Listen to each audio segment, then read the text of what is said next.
Hi, good evening, everyone. I'm Dr. Rakhee, consultant pediatrician from Ara Damansara Medical Center.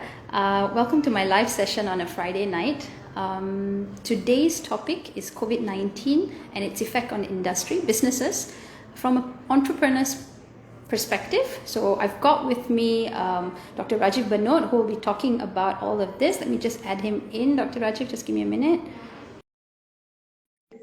So Dr. Raj, while we wait for him to join us, Dr. Rajiv Bhanot is a serial entrepreneur, a youth icon. Hi, Rajiv. He has founded, I'm just introducing you a little bit. So he has founded various startup businesses and SMEs, intending to significantly impact multiple industries worldwide. And he was a medical practitioner, that's how I know him as well, who quit practice and embraced the path of entrepreneurship. So I'm so thankful that he's here with us in his busy schedule. As you can see, he's in his car because he's out getting so many things done for everybody before the EMCO hits. So thank you so much once again for taking your time out to join me today. Welcome, Dr. Rajiv. Thank you, Rakhee. Thank you for having me here today. You're right. I mean, we big parts of Selangor are going into a lockdown again tomorrow.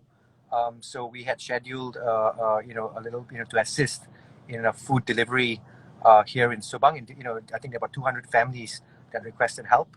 So we were supposed to do that tomorrow, but because parts of Selangor and Subang are going into the EMCO, so we had to just push it over today. Hence, I'm in the car right now, and and I apologize for having to push this session with you 2 hours earlier as well. It's absolutely fine. I'm so thankful that you can actually continue to do this session. And I just like to introduce yourself a little bit. I know I have said all the fancy stuff, but tell us, how did you get to where you are today? I mean, I'm a medical doctor by profession. I spent 6.5 years, or 6 years, just over 6 years in Moscow. I came back. I completed my 2 years service with the government over here. I think I felt that I was just not feeling motivated, enough, and I was looking for, a different challenge. So I left mainstream medicine, and I embarked on a very, exciting, I think, path of entrepreneurship, and it's been about 10 years now. And it's been a interesting, crazy at times, but learning curve. Excellent. Wow, interesting journey, 10 years. Wow. So as a businessman, what are the changes that you've seen since the beginning of the pandemic? Tell us about the goods and as well as the bads. Yeah, I mean, Rakhee, it's been an extremely challenging year and a half. I think I don't think anybody anticipated this pandemic, and I think the significance of what the year and a half was going to be like. So I think that various different businesses in different industries have been affected really badly.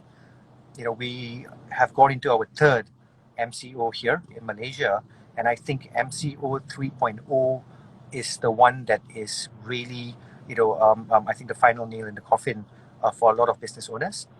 You look at people in the entertainment industry, aviation, hospitality. We just heard that the Istana Hotel, announced that they're going to be shutting down on the 1st of September. So it's been a crazy, I think, year and a half. It's been challenging, for I think business owners in various different sectors.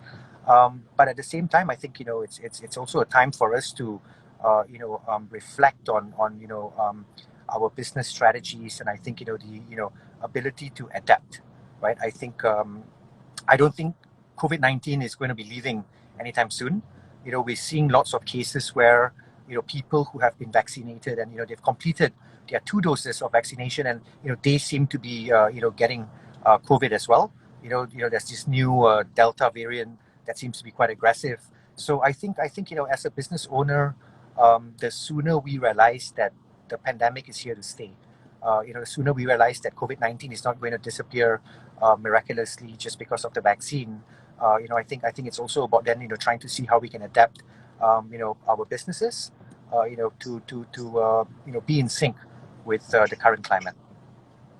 Absolutely. So how do you think businesses have been coping so far? Do you have any survival method tips for them, or? I mean, I think, the most glaring, direction that I think a lot of business owners are taking today is that they obviously are trying to, create a strong digital presence. I think, restaurants are being very creative, because again, there's no dining in that's allowed. So I think adapting your business, into creating a strong digital presence is important. I've got a chain of medical aesthetic clinics, and I remember during MCO1 last year, we were shut for 2 months, and we started having digital consultations.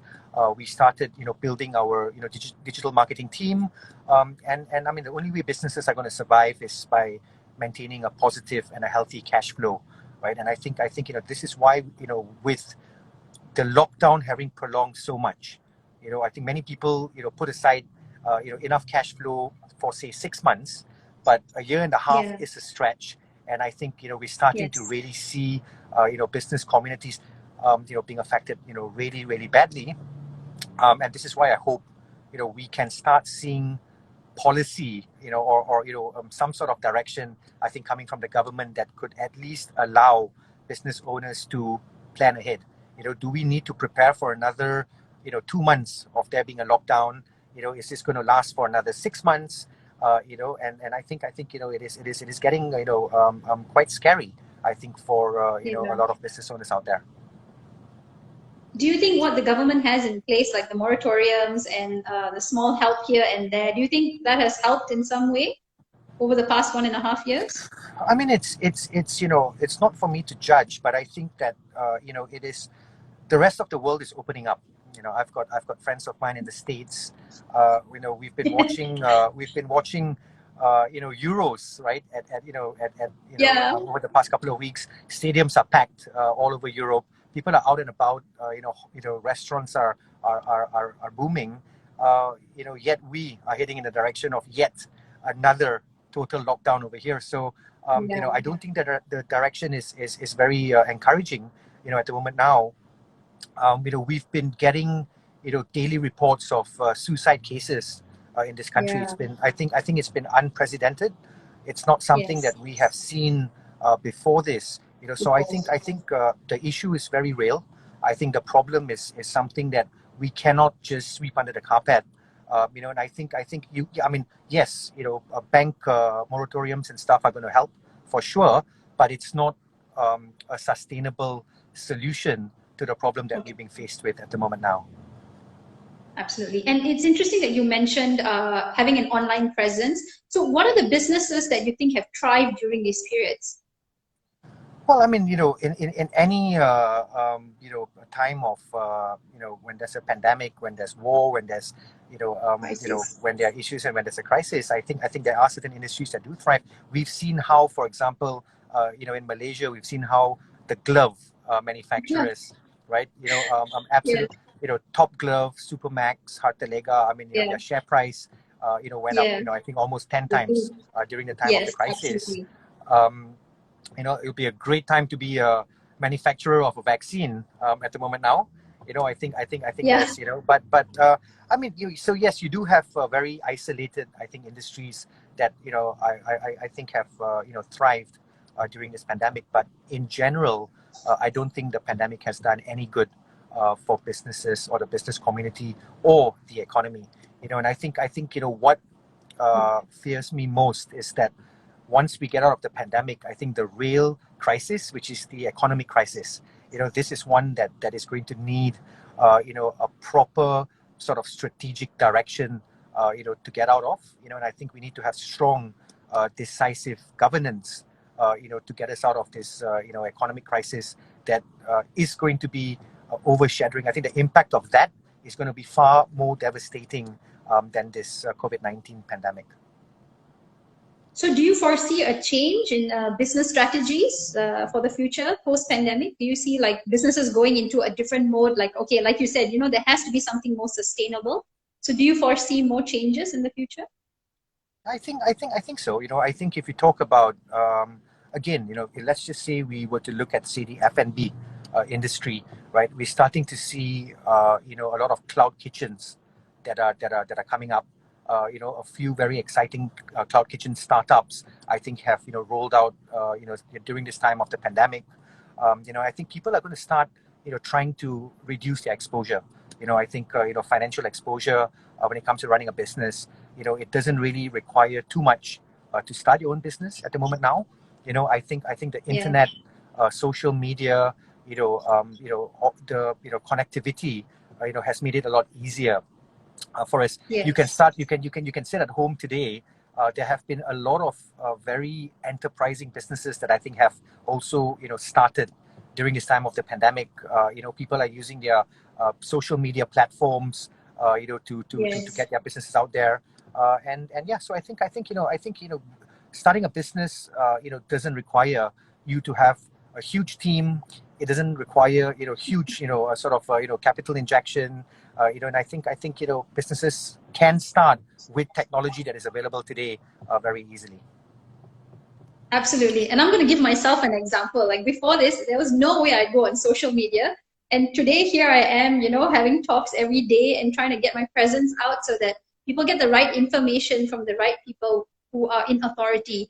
So I didn't think that this would be something, and I'm working on my own. I don't have a team. I don't have a developer or whatever. But so I feel like everybody and anywhere can do something to be able to sustain themselves in whatever way that they should be able to do that. So what is your biggest achievement so far and why? I mean, I think achievement is very subjective. If there's one achievement that I'm proud of, I think it's the fact that I wake up every morning, motivated and happy, doing what I'm doing today. I think we take the smallest things for granted at times. It sounds very cliche. I work 7 days a week, but it doesn't seem like I work. I don't feel like I'm heading to the office. I don't dread going to the office. I have found myself being involved in different industries, doing different things that I really absolutely enjoy doing. I think if you're passionate about what you're doing, you don't feel it's work at all. And that's why if you work 7 days a week, like what you're doing, you don't feel it, because for you, it's just the way of life for yourself. But I feel, you have to take your self-help very important. So when you say that you're happy and you're grateful and your gratitude, you just wake up every morning and just be who you are and be healthy and happy. I think that's really important. Something for all of us to think about, especially when you're going into EMCO tomorrow.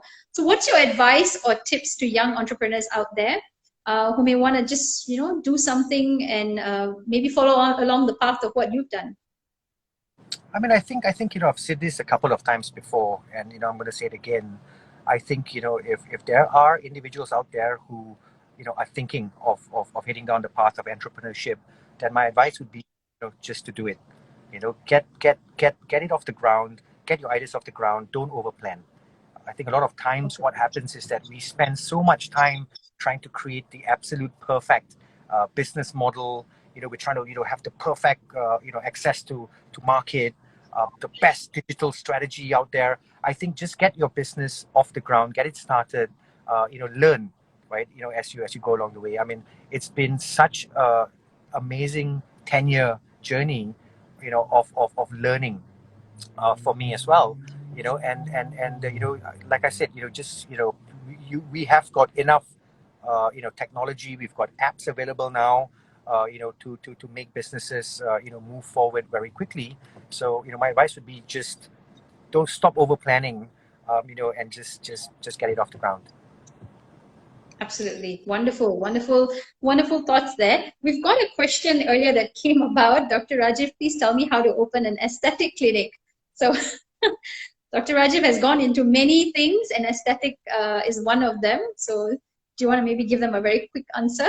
Yeah, of course. It's not, aesthetics medicine is not as glamorous, I think, as it looks from the outside. I think it's also become a very, very competitive space. Your barrier to entry is becoming higher, I think, as technology keeps improving itself. The cost of these aesthetic machines are not cheap. So, my advice would be that, get a feel of what aesthetics medicine is all about by joining one of the existing aesthetic groups out there. Reach out to me. I would be happy to let you come in for an internship, under the Phi Clinic brand. I would be happy for you to be exposed to what aesthetics medicine is all about. And if it's something that you really enjoy doing, then it's sure you can. But there's also a lot of career growth opportunities within some of the big aesthetic players here in Malaysia at the moment now. All right, so you heard that. So if you wanna look up Dr. Rajiv, I'll tag the IG handles that he's on, including Phi Clinic as well. Phi Clinic, and it's closed at the moment, I understand, because of the MCO, this never-ending MCO. So everybody who's looking to get all their treatments done, just hang in there. It will open up sooner or later. And you've also gone into restaurant business as well, Jama? Yes, I mean, don't ask me why, but I think it's been exciting. But I went in with an uncle of mine. We set up my first F&B venture in Solaris Mount Kiara. It's been exciting. I mean, we were open for a month before the MCO kicked in. So we're using this time to train our staff, rework on the menu, on the food. And I think we just have to bite the bullet right now, and just hope that the economy opens up soon enough, because I think people are jaded. People are tired of sitting at home, and I think when dining is allowed, we're going to see a lot of people out and about. See, we're Malaysians in the end. We love food, and I think going into an F&B venture is definitely the way to go for the future, because we're going to go and sit down anywhere. I'm dying to just go and dine in a restaurant, so I will definitely visit any of my restaurants, and of course any of my friends' restaurants as well, to just be able to dine in. It's like a taken away leisure at the moment. So congratulations on that as well. And thank you so much, Rajiv, for taking this time out. I know you're so busy, so I won't take up any more of your time in handling whatever that you have to do. So thank you so much. Any last words before we take it off? I just want, I think what's important is that I just hope everybody stays safe. Everybody's at home. Everybody's looking after themselves. I think mental health is something that is super important at the moment now. Like I said earlier, we're seeing an unprecedented number of suicide cases in the country. I think if there are people who need help, there are lots of different organizations out there that are willing to assist, whether it's for food aid, whether it's for psychological therapy, or if you need to speak to someone. There are a lot of groups out there that are doing amazing work on a daily basis on the ground. So don't feel afraid or don't feel ashamed. I think to reach out to any one of these organizations. Don't keep any of this stress that you have within yourself or to yourself, because it's not been easy. It's not been easy for many people out there. So that's my slight bit of advice. Get help. There are people who are willing to assist in different ways and forms. Absolutely. Reach out. Don't feel you're alone, and don't feel ashamed. I think the main thing is don't feel ashamed. So everybody is going through this together. So thank you so much once again, Dr. Rajiv. Hopefully I get to see you physically soon. Take care. Take care, Rakhee. Thank you. Thank you for having me. You take care. You stay safe as well. Bye. I will. Thank you. Bye-bye. Bye.